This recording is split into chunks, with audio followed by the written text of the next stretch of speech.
Average value.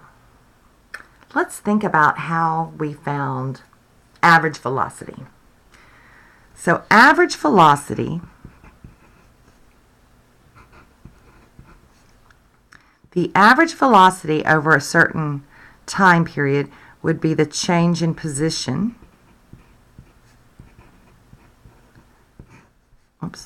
over the change in time. Average acceleration would have been the change in velocity over the change in time.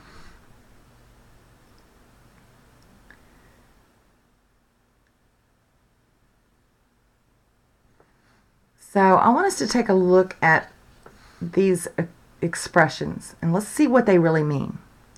1 over b minus a times the integral from a to b of a of t. Well, using the fundamental theorem of calculus, this would be the antiderivative acceleration, so velocity,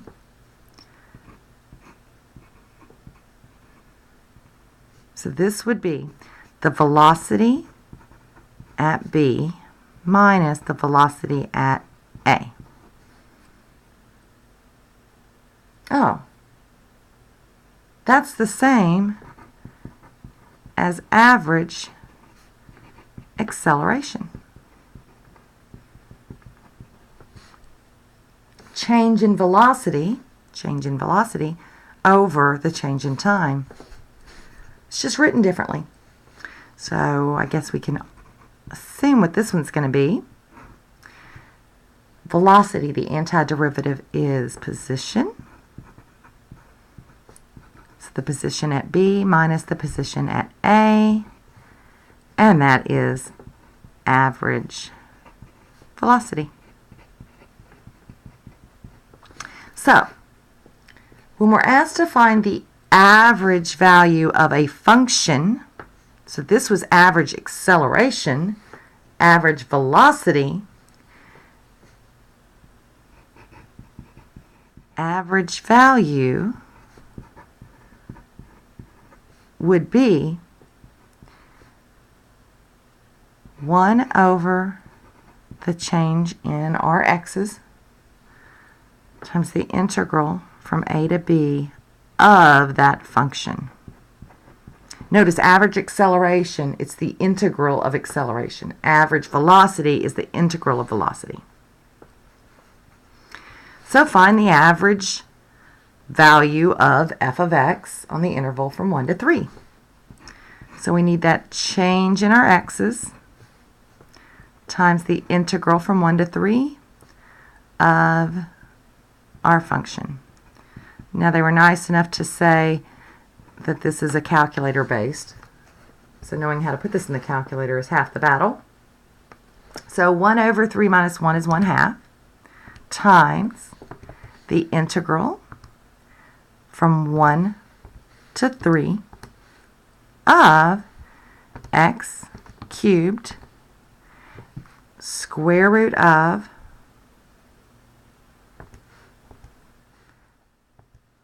parentheses sine x squared dx. And I'm typing it in just like it is. I'm not trying to, I could have simplified that. I get 5.848. Oh, the next one's a non-calculator. Oh, we can do this. Change in x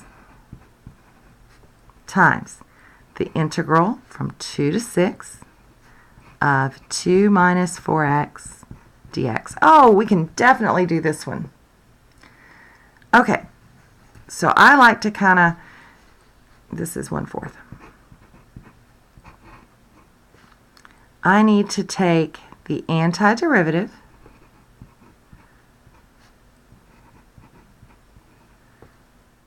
and we need to evaluate that antiderivative from 2 to 6. So the 1/4 is going to happen at the very end. I'll just leave it right there.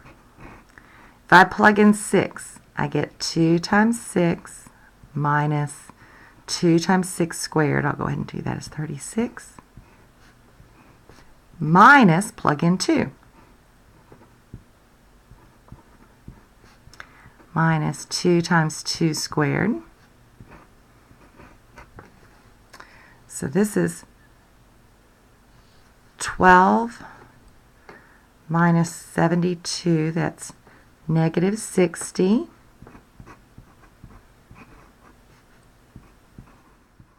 And this is a 4 minus 8, that'd be a negative 4, but then there's a minus there, so it's plus 4.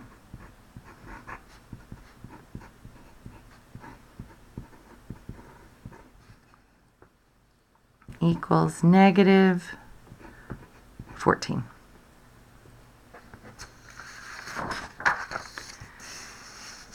But how will all this be used in a real life example? So we got one good word problem that we can do a lot with. A ski resort uses a snow machine to control the snow level on a ski slope. Over a 24-hour period, the volume of snow that is added is this one. So the volume of snow added per hour. So this is a rate. The rate added is S of t. The rate at which the snow is melting, the rate melting is M of t. And they're both at cubic yards per hour. At time 0, we have 50 cubic yards of snow. All right. So the total volume of snow added to the mountain over the first 6-hour period. So just the amount being added. First 6 hours. So that would be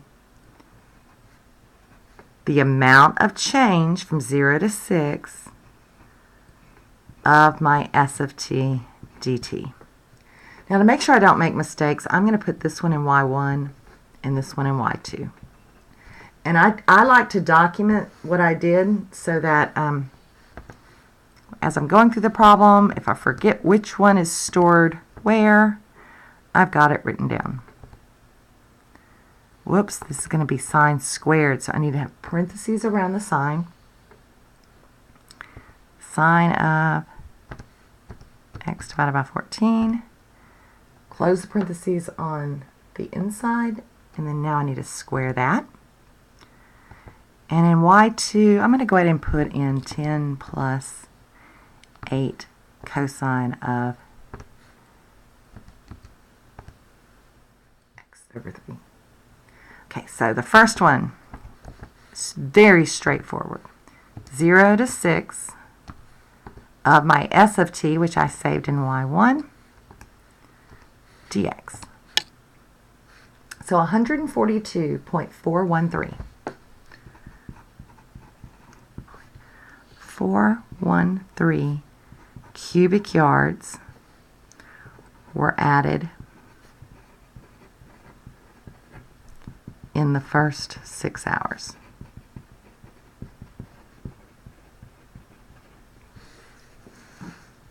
Now it says to find the integral from 0 to 6 of m of t dt. Well, luckily we already put it in our calculator, so I'm just going to go in and do the integral from 0 to 6 of, well, I guess I should show you, y2 with respect to x, 73.639. And that's cubic yards of snow melted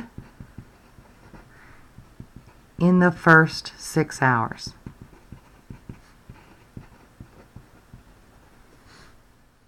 Now what happens if I change that to 1/6 of that amount?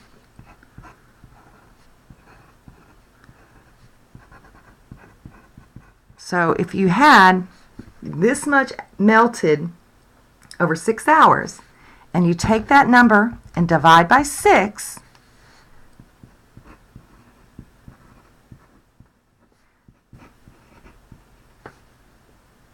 is the average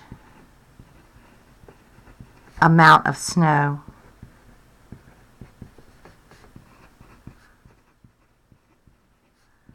that melted over the first 6 hours.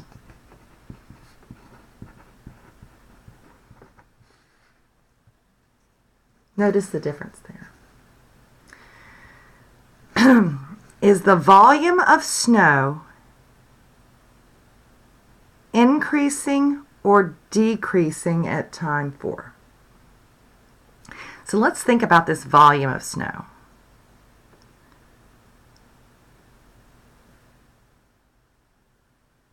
The volume of snow. Well, the volume of snow, I call it,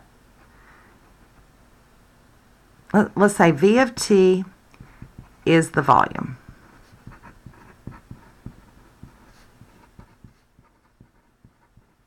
So if I thought about how the volume was changing, well, you'd have your snow that's being added, the rate that the snow is being added, minus how much is melting. So if I evaluated that at 4, I'm going to actually find out how the volume is changing at 4. So I'm going to go y1 of 4. So how much snow, the rate the snow is being added at 4. And then I need to take away the rate at which the snow is melting at 4. And I get that overall it's positive. So the volume is increasing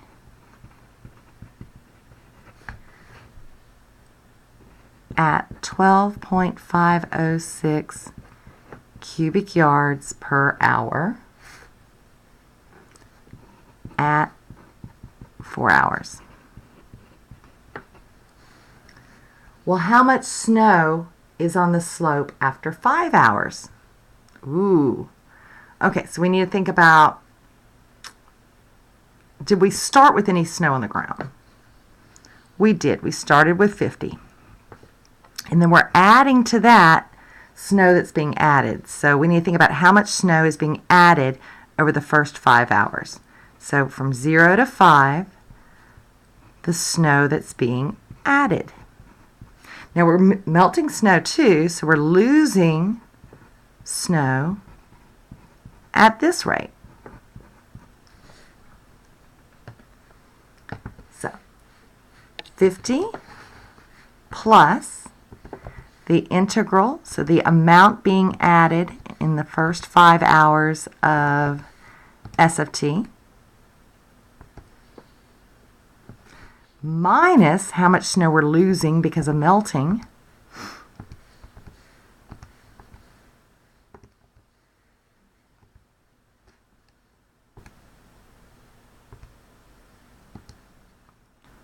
and we get that there's 104.294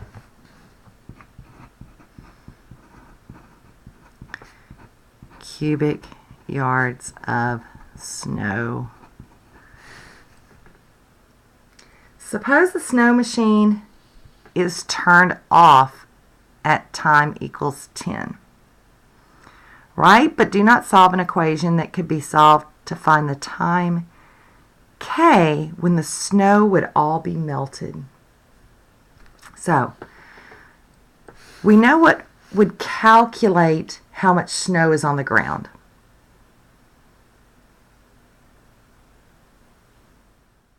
So, starts with 50. Now it's saying we're only going to be adding for 10 hours. So from 0 to 10, we're adding snow, but we don't add any more after that. Now the snow keeps melting. from 0 all the way to whatever time k was at the rate of m of t dt.